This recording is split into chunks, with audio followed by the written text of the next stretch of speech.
Oke, lanjut. Sekarang kita masuk ke kunci jawaban kelas 6, tema 3, halaman 62, 63, 64, 65, 66, 67, dan halaman 68.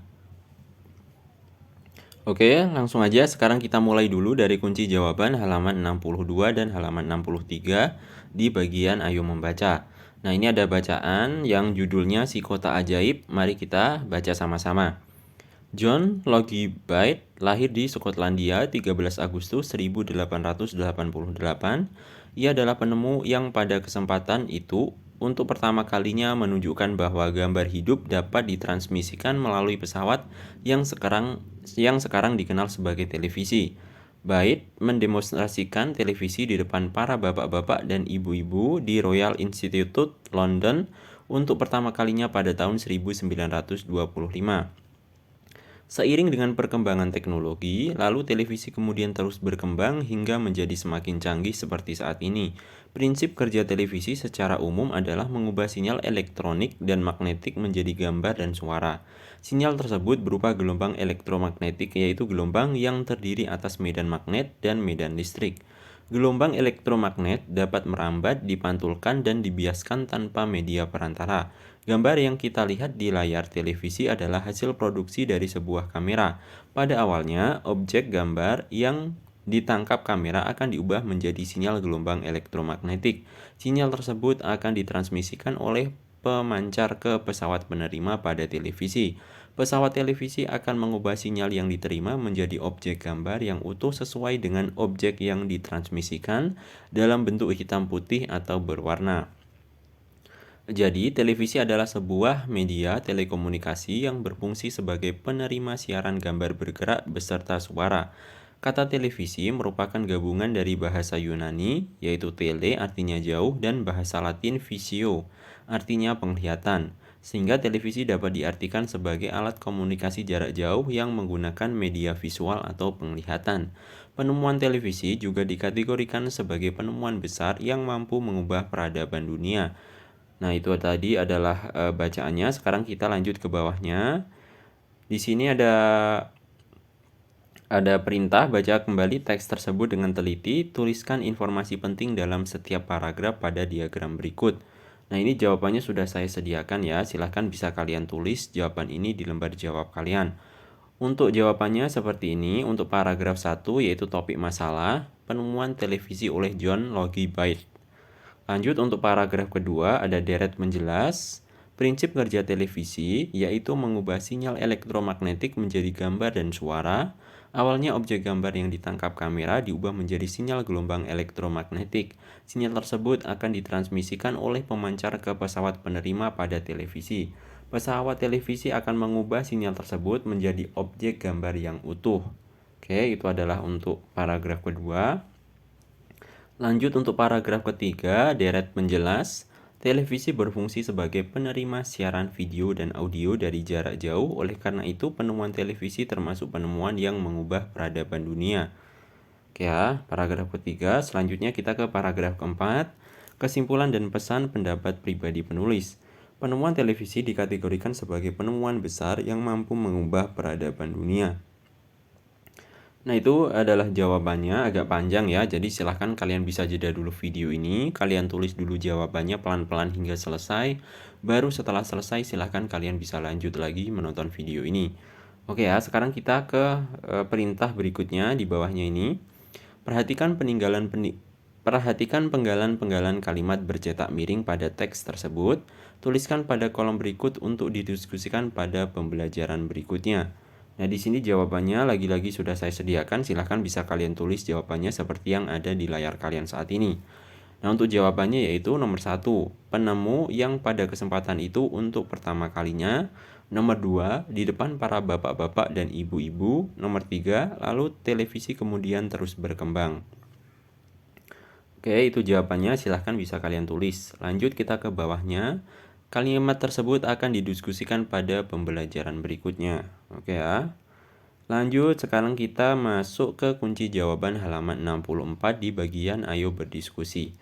Oke, mari kita baca. Seiring dengan perkembangan teknologi, saat ini terdapat banyak stasiun televisi yang menayangkan berbagai acara setiap hari.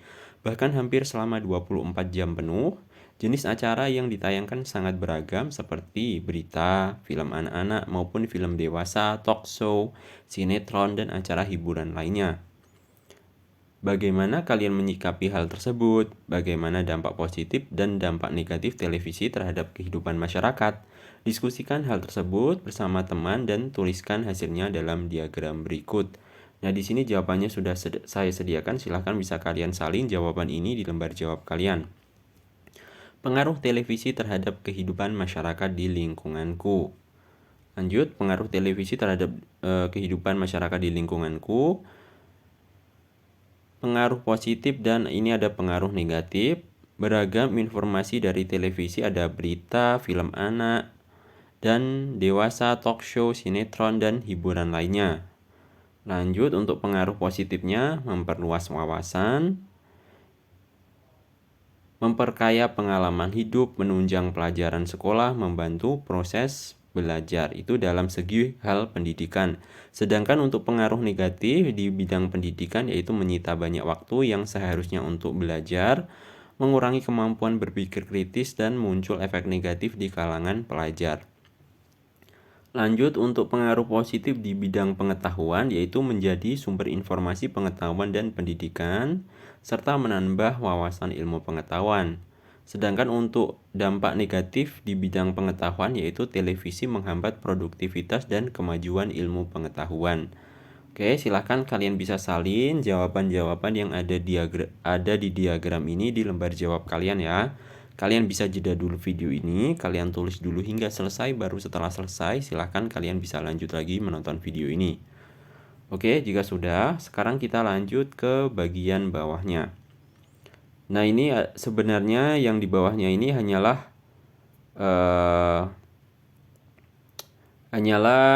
jawabannya seperti ini ya. Sama aja, hanya yang di bawahnya ini diperbesar. Oke, jadi kita lanjutkan saja ke bawahnya. Itu tidak usah kita baca lagi. Oke. Sekarang kita masuk ke kunci jawaban halaman 65 dan halaman 66 di bagian ayo mengamati. Di sini ada perintah renungkan sikapmu selama ini terhadap keberadaan televisi di rumah. Nah, ini tuliskan rencana ke depan untuk memiliki sikap lebih bertanggung jawab dalam menggunakan pesawat televisi di rumah sehingga akan memberikan dampak manfaat positif bagi kehidupanmu. Nah, di sini jawabannya adalah seperti ini. Rencana ke depan untuk memiliki sikap lebih bertanggung jawab dalam menggunakan pesawat televisi di rumah yaitu tidak menonton televisi terlalu lama, mematikan televisi ketika waktunya belajar, meminta bimbingan orang tua dalam memilih siaran, tidak meniru hal buruk yang disiarkan, dan menggunakan televisi sebagai sarana belajar. Oke ya, itu jawabannya bisa kalian tulis di lembar jawab kalian. Lanjut, sekarang kita ke bawahnya.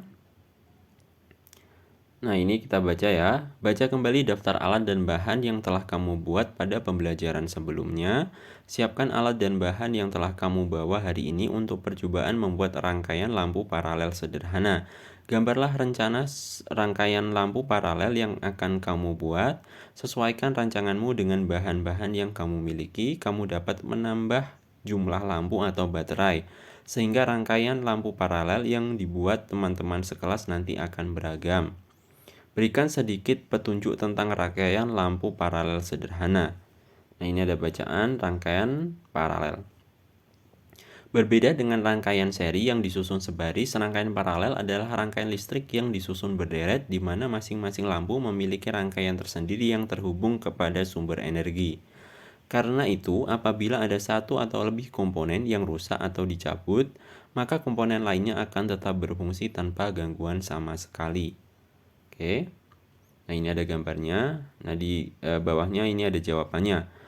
Gambar rancangan lampu paralel sederhana. Oke, kalian bisa gambar seperti ini ya untuk perancangan yang mungkin ingin kalian buat.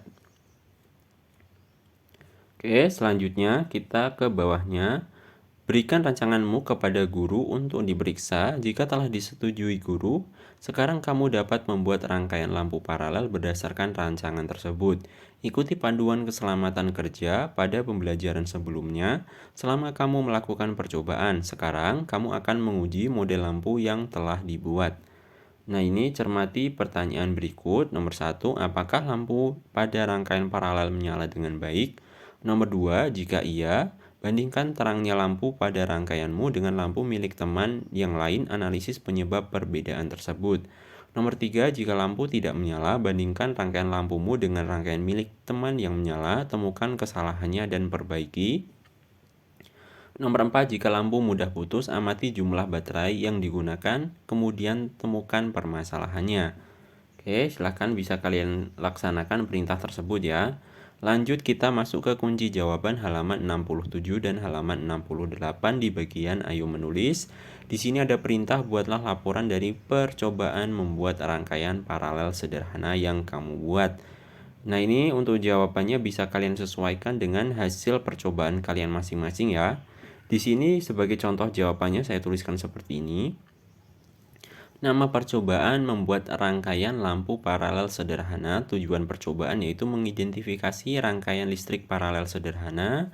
Untuk alat dan bahannya yaitu 2 buah baterai 1,5 volt, kabel sepanjang 100 cm, lampu bohlam kecil dan fittingnya 3 buah, saklar 3 buah, gunting, selotip atau lakban. Untuk langkah-langkah percobaannya yaitu nomor 1, siapkan alat dan bahan yang akan digunakan. Nomor 2, pasang baterai secara seri kemudian ikat atau lilit dengan lakban.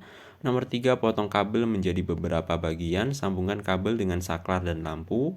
Nomor 4, lakukan pengujian apakah lampu bisa menyala atau tidak. Jika belum menyala, periksa kembali sambungan kabel. Nomor 5, jika sudah bisa menyala, rekatkan kedua ujung kabel pada masing-masing kutub baterai, perkuat dengan lakban. Selanjutnya nomor 6, lakukan pengujian kembali apakah lampu bisa menyala atau tidak. Jika tidak, periksa kembali apakah kabel benar-benar menempel pada kutub baterai. Untuk hasil percobaannya, yaitu pada percobaan yang telah dilakukan terhadap rangkaian paralel sederhana, ketika kabel dihubungkan dengan baterai, lampu menyala. Kesimpulannya, dari pengamatan percobaan yang telah dilakukan, dapat disimpulkan bahwa rangkaian paralel disusun berderet, di mana masing-masing lampu memiliki rangkaian tersendiri yang terhubung kepada sumber energi. Oke, itu adalah contoh laporannya. Silahkan kalian bisa sesuaikan dengan hasil percobaan kalian masing-masing. Oke ya, cukup sekian video kali ini. Mudah-mudahan apa yang saya bagikan hari ini dapat bermanfaat bagi kalian semua dan sampai jumpa di video selanjutnya.